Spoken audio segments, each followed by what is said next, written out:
The email arrived at 9:47 a.m. on a Tuesday. Subject line: immediate termination.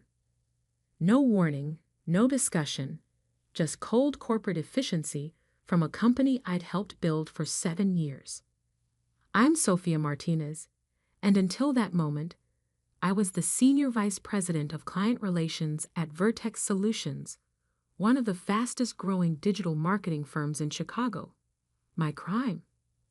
Suggesting we adjust our pricing strategy to keep our top clients from jumping ship to more competitive agencies.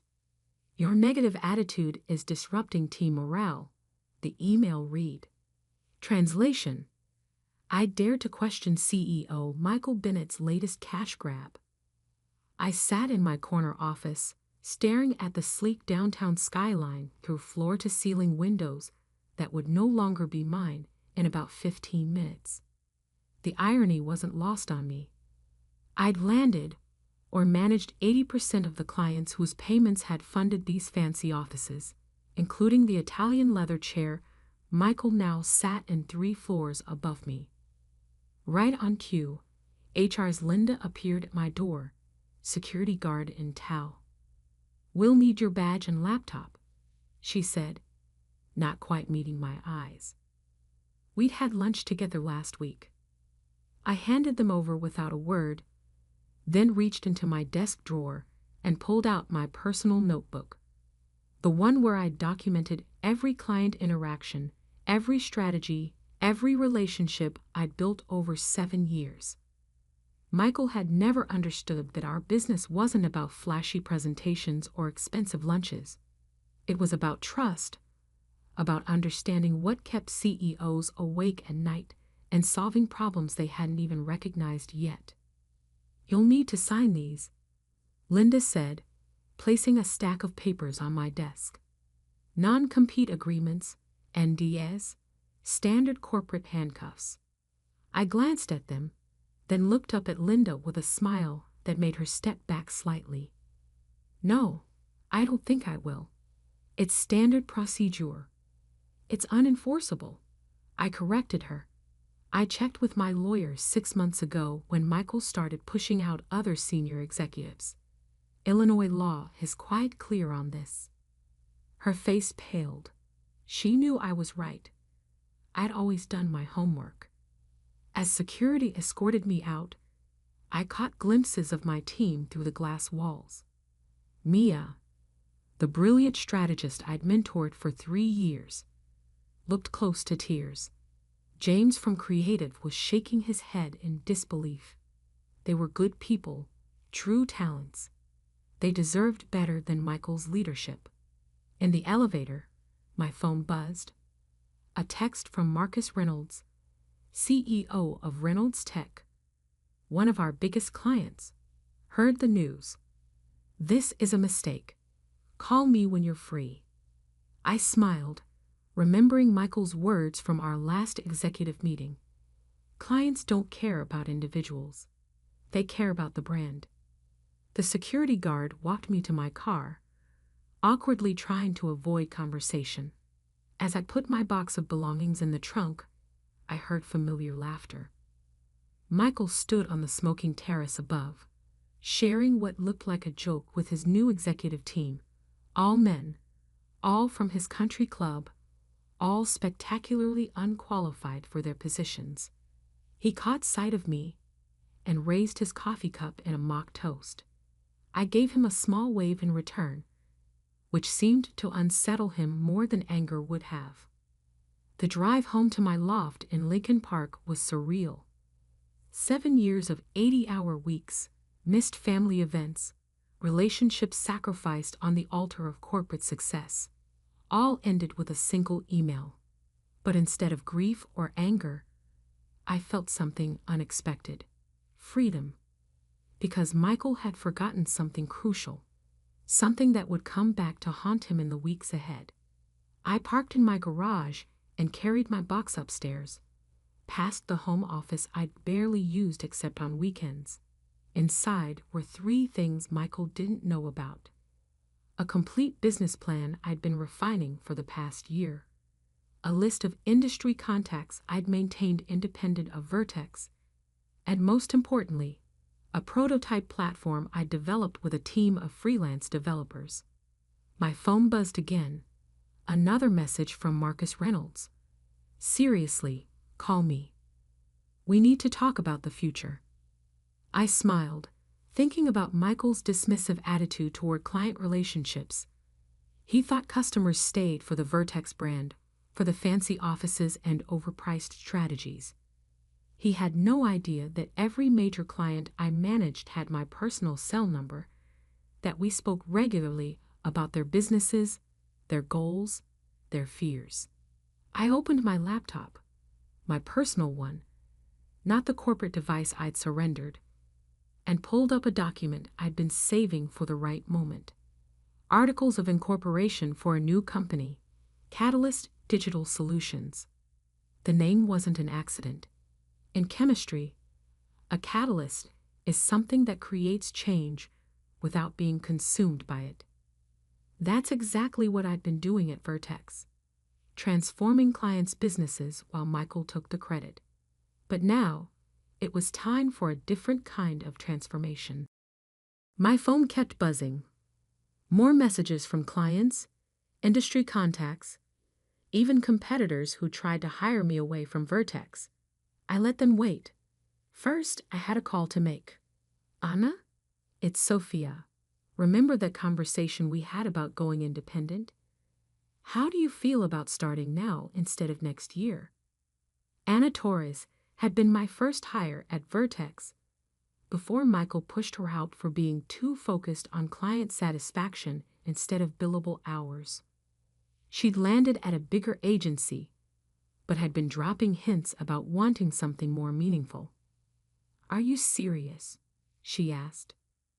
"What about your non-compete?" "Unenforceable, and I've got 3 clients ready to jump ship as soon as we're set up." There was a pause, then a laugh. "You planned this, didn't you? You knew Michael would eventually show his true colors." "Let's just say I believe in being prepared. Are you in? When do we start?" I looked at my watch, 11:23 a.m., less than 2 hours since that termination email. How about now? By sunset, I had commitments from 5 former Vertex employees, all top performers who'd left or been pushed out by Michael's new vision. Each brought unique skills, client relationships, and most importantly, a hunger to build something better. I ordered pizza and spread documents across my dining room table, market analyses, competitor profiles, financial projections. This wasn't just about revenge. This was about creating something that should have existed all along, a digital marketing agency that actually put clients first. My phone buzzed one last time. Michael's number. I let it go to voicemail. "Sophia." His voice was tense, trying to sound casual. "Heard you've been talking to Marcus Reynolds. Just a reminder about your contractual obligations. Let's be professional about this." I deleted the message and opened my email to find 6 new client meeting requests for the following week. 2 were from companies that had turned down Vertex's pitches, claiming our fees were too high. They'd actually been telling us something different. Our value proposition wasn't strong enough. That was about to change.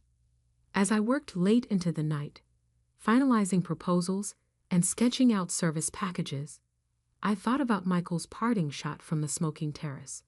He thought he was ending my career. Instead, he'd just given me the push I needed to start something bigger than he could imagine. Tomorrow, I would begin reaching out to clients. Not to steal them. That would be crude. No, I would simply let them know about an exciting new option in the digital marketing space. One led by someone who understood their businesses inside and out. Michael thought he was the wolf, and I was the sheep. He was about to learn an expensive lesson about assumptions. And the best part? He'd never see it coming. 1 week after my termination, I sat in a sleek conference room at the Reynolds Tech headquarters, watching Marcus Reynolds read through my proposal for Catalyst Digital Solutions. The silence was heavy with potential. "This pricing structure," he said finally, looking up. "It's 30% lower than Vertex's, but with more deliverables." "Because we don't have to support unnecessary overhead," I replied. "No marble lobbies, no corporate retreats to Aspen, no bloated executive salaries, just results." Marcus nodded slowly. "And the team?" "Ana Torres handling strategy. James Chen running creative." "Yes, the same James who designed your last 3 campaigns." "Maria Rodriguez managing data analytics. All former Vertex stars who left for the same reasons I did." "Michael's going to have a fit," Marcus mused, a slight smile playing at his lips. "Michael's going to have bigger problems soon," I said quietly. "Have you looked closely at your last 3 reports from Vertex?" Marcus frowned. "What do you mean?" I pulled out a detailed analysis I'd prepared. They've been recycling strategies across clients, even competitors. Same templates, same approaches, just with different logos slapped on. "You're paying premium prices for cookie-cutter work." His face darkened as he reviewed the evidence. I'd spent years building trust with Marcus, and he knew I wouldn't make accusations without proof. "When can you start?" I smiled. "We already have. Check your email. There's a preliminary audit of your current digital presence with specific recommendations. Consider it a good faith demonstration." By the time I left Reynolds Tech, I had a signed contract for twice the budget I'd proposed. Marcus didn't just want to switch agencies, he wanted to send a message. Back at our temporary office, a converted industrial loft in Rigger North that actually had more character than Vertex's sterile space, the team was growing. Word had spread that something new was brewing, and talent was flooding in. "Sophia," Anna called as I walked in. "The Murphy account just reached out. They want to meet tomorrow." Murphy Global was Vertex's second-largest client. I personally handled their expansion into Asian markets last year, a project Michael had tried to take credit for at the annual agency awards. "Also," Anna continued, lowering her voice, "Maya just quit Vertex. She's in the break room if you want to say hello." I found Mia making coffee, looking both nervous and excited. "I couldn't stay," she blurted before I could speak. "After seeing what they did to you, how they're running things now, please tell me you have room for another strategist." I hugged her. "I've been saving a desk for you." That afternoon, my phone buzzed with a text from Linda in HR. "Michael's on a rampage." Reynolds' termination letter arrived. 3 other clients asking for their files. He's called 4 emergency board meetings in 2 days. I didn't respond, but I saved the message. Linda had been sending these updates all week, her small act of rebellion against a toxic system. By Friday, we had our first crisis. Michael's lawyers sent cease and desist letters to everyone who'd left Vertex, claiming breach of contract and theft of trade secrets. I gathered the team in our main space. "Who's worried about these letters?" Nervous glances were exchanged until Anna spoke up. "They can't really enforce those agreements, right?" I projected our lawyer's response onto the wall. "All non-compete agreements are invalid under current state law. Client relationships and industry knowledge are not proprietary information. Vertex Solutions has no legal basis for their claims." The relief was palpable. "But that's not why I called this meeting," I continued. "Look around this room. 2 weeks ago, we were all following someone else's vision, working in golden handcuffs. Now we're building something of our own. The question is, What exactly are we building? For the next 3 hours, we mapped out not just a business plan, but a manifesto. Catalyst wouldn't just be another digital agency. We'd be partners in our clients' growth, with skin in the game, performance-based fees, profit sharing, real innovation, not recycled templates. As we worked, my phone kept buzzing with updates from Linda. Michael just fired the entire creative department. 3 more board meetings scheduled. Clients asking questions about staff turnover. Emergency calls with investors. I smiled, remembering Michael's mockery when he'd heard rumors of my new venture. Good luck competing with us. You'll be bankrupt in months. Instead, Vertex was hemorrhaging talent and clients while we grew stronger each day. But the best was yet to come. Monday morning, I walked into a meeting with Universal Brands, Vertex's largest and most prestigious client. Their CNO, David Chen, had been skeptical of Michael's leadership for months. Honestly, David said after I'd presented our approach, "We were waiting for someone like you to create an alternative. Michael's been coasting on your reputation for years. Everyone knew it was you handling the real strategy." I left with not just a signed contract, but an introduction to 3 other potential clients. By the time I returned to our office, the team had popped champagne. "Universal Brands?" Anna asked, offering me a glass. "Universal Brands," I confirmed. "And they're bringing their entire portfolio." The celebration was interrupted by an urgent call from Marcus Reynolds. "Sophia, you need to see this. Michael just sent a company-wide email at Vertex. Someone leaked it to industry blogs." I pulled up the link he sent. Michael's message was a masterpiece of corporate denial. "Recent changes in staffing and client relationships reflect our strategic repositioning. Vertex remains the market leader in digital innovation. Any rumors of instability are competitor-driven propaganda." The comments section told a different story. Former employees shared stories of toxic leadership. Industry insiders posted about declining quality. Clients questioned the strategic repositioning narrative. "Should we respond?" Anna asked, reading over my shoulder. I shook my head. "We don't punch down. Let's focus on building something better." That evening, as I reviewed our growth projections, Linda sent one final update. "Board called emergency session for tomorrow." Heard words like vote of no confidence and leadership transition. I closed my laptop and looked around our office. In just 2 weeks, we'd assembled a dream team, landed major clients, and built a foundation for something revolutionary. But this wasn't about destroying Vertex.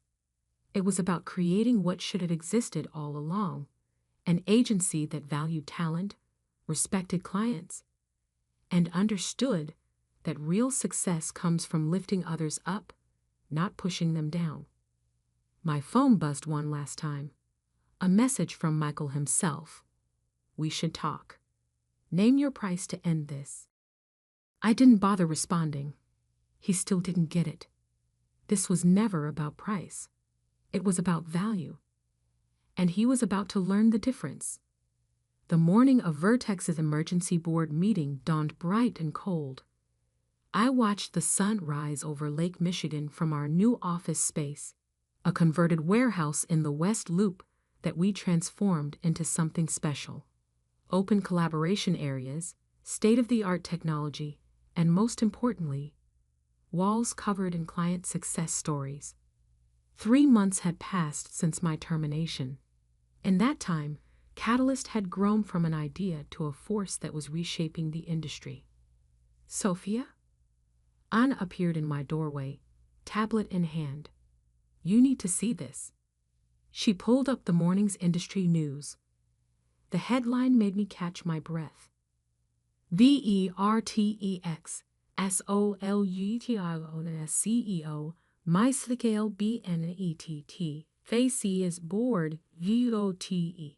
ANICLIENTEXOUS, and STEFFDPRTURES. The article detailed everything: the loss of major accounts, the mass exodus of talent, and most damaging, anonymous quotes from current employees about mismanagement and toxic leadership. That's not all, Anna said, swiping to another screen. Our Q1 numbers just came in. I studied the figures, double-checking to make sure they were real. In just 3 months, Catalyst had achieved what Vertex took 7 years to build. But more importantly, we'd done it the right way. My phone buzzed. A text from Linda. Michael just arrived. He looks terrible. Board members are already here. I set my phone down and turned to Anna. How's the Universal Brands campaign looking? Her smile was bright. We launched the new strategy yesterday. Their engagement metrics are up 300% from their best numbers with Vertex. Perfect timing, I murmured. Just then, Maria burst into my office. The Thompson Group is here for their pitch meeting. And Sophia, you're not going to believe who's with them. I walked into our main conference room and had to suppress a smile. Sitting there was not just the Thompson Group's executive team, but also Robert Chase, chairman of Vertex's board. Ms. Martinez, Robert said, standing to shake my hand. I hope you don't mind me crashing this meeting. I've been hearing interesting things about Catalyst. Not at all, I replied smoothly. We believe in transparency here. The next hour was a masterclass in everything we built. We showed them real results, innovative strategies, and most importantly, a team that worked together seamlessly. No ego, no politics, just excellence. Halfway through our presentation, my phone lit up with another message from Linda. Michael just tried to present a strategic restructuring plan to save the company. Board members laughed out loud. Robert Chase watched us intently, saying little, but noting everything. After we finished, he stayed behind while the Thompson team left to discuss their decision. Impressive operation you've built here, he said, walking around our office. Very different from Vertex. We had a different vision, I replied. Clearly. He paused at our wall of client success stories. You know, Michael told the board you'd fail within months.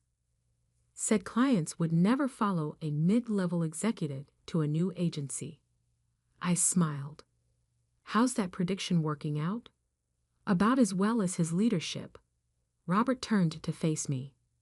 The board is voting today on his removal, but we have a bigger problem. The company is bleeding talent and clients. Our stock has dropped 40% in 3 months. Sounds challenging. It is. Which is why I'm here. He pulled out a folder. We want to acquire Catalyst. I blinked. This I hadn't expected. Full autonomy, he continued. You'd run both companies, rebuild Vertex under the Catalyst model. Michael would be out completely. Interesting offer, I said carefully. Why not just hire me back as CEO? Because this isn't about just changing leadership. It's about changing culture. You've built something special here. Something we need. I looked around at what we created. The energy, the innovation, the genuine joy in our work. I'll need to discuss it with my team, I said. We make decisions together here. Robert nodded. Of course, but don't take too long. The board meets in 2 hours. After he left, I called an all-hands meeting. Every member of Catalyst gathered in our main space as I explained the offer. So they want to buy us? Mia asked. After everything they did. They want to become us, Anna corrected. There's a difference. I looked at the faces around me. People who'd taken a risk, who'd believed in building something better. This isn't my decision alone, I said. We started this together. We decide together. The discussion lasted an hour. People raised concerns, saw opportunities, debated possibilities. Finally, Anna stood up. I think we all know what we want, she said. But the real question is, what would make the biggest impact? I smiled, remembering why I'd hired her first. 30 minutes later, I sat in my office composing an email to Robert Chase. As I wrote, Linda sent another update. Board meeting starting. Michael looks like he's seen a ghost. I finished the email and hit send, then gathered the team again. It's done, I announced. I just sent our counteroffer. Instead of selling Catalyst, we proposed a merger of equals. Both companies would adopt Catalyst's culture and business model. We'd keep both client bases, but transform everything else. Most importantly, we'd retain our independence and values. Bold move, Anna said. Think they'll accept? My phone buzzed with Robert's response. Board reviewing now. Michael just walked out. 20 minutes later, Robert called. The board had unanimously approved our terms. Michael, they informed me, had resigned rather than work under my leadership. The news spread fast. Industry blogs lit up with headlines. Digital Marketing Disrupted, Catalyst, and Vertexmerge in revolutionary deal. Sophia Memartines, FRM fired EEXECUTIVE to industry PIONER. How AASTRTUV transformed a legacy agency. That evening, we hosted a company-wide meeting for both teams. The Vertex employees looked shell-shocked, alternating between hope and skepticism. I know many of you are wondering what happens next. I began. The answer is simple. We build something extraordinary. Not by following old rules or serving egos, but by creating real value for our clients and our people. As I outlined our vision, I saw the skepticism fade, replaced by excitement. By the end, even the most hardened Vertex veterans were nodding. Later that night, as I packed up my office, I found an old photo from my Vertex days, me with my original team, all of us smiling, still believing in the promise of building something meaningful. My phone buzzed one last time. A message from Michael, sent from his personal email. Congratulations. You won. I underestimated you. I didn't respond. Instead, I pinned the old photo to our wall of success stories, a reminder of where we started and how far we'd come. The next morning, I arrived early to find our office already full. Vertex and Catalyst teams were working together, sharing ideas, breaking down the walls that had separated them. Anna appeared at my side. Pretty amazing, isn't it? 3 months ago, they fired you. Now you're running both companies. I shook my head. No, we're running both companies. That's what Michael never understood. True success isn't about individual power. It's about building something bigger than yourself. Speaking of building, she grinned. Wait until you see the new client requests that came in this morning. As I walked through our transformed office, greeting both old faces and new, I thought about Michael's mockery the day I left Vertex. Good luck competing with us. He'd been right about the luck part. We didn't need it. We had something better. We had vision, values, and most importantly, we had each other. And that was just the beginning.